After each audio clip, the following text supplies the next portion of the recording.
တီလာနဲ့ခန္ဓာကိုယ်ဘယ်ဟာကပို့ပြီးတော့တန်ဖိုးရှိတယ်လဲဆိုခန္ဓာကိုယ်ကြီးကတန်ဖိုးရှိတာမဟုတ်ဘူးတကယ်ကတော့လူတွေရဲ့ခန္ဓာကိုယ်တန်ဖိုးမရှိဘူးဆိုတာစဉ်းစားကြည့်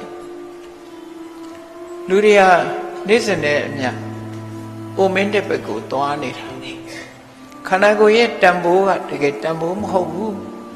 ရုပ်ခန္ဓာကိုယ်ကြီးကမွေးဖွားလာပြီးတဲ့နောက်မှာ10နှစ်နဲ့ပြောင်းလဲလာလိုက်တာသက်50-60ရောက်သွားရင်နော်အိုမင်းရင်ရောလာပြီးနောက်ဆုံးမှာ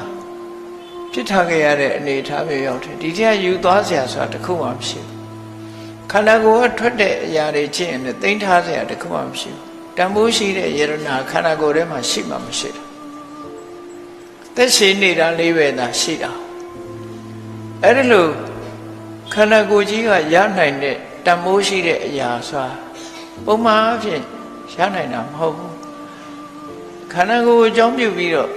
သီလစောင့်လိုက်တဲ့ဆိုရင်တော့ဒီသီလဟာအနှစ်သာရဖြစ်သွားပြီခန္ဓာကိုယ်ကြီးကအနှစ်သာရမဟုတ်ဘူးသီလကအနှစ်သာလူရဲ့ခန္ဓာကိုယ်ဆိုတာနေ့စဉ်နဲ့အမျှ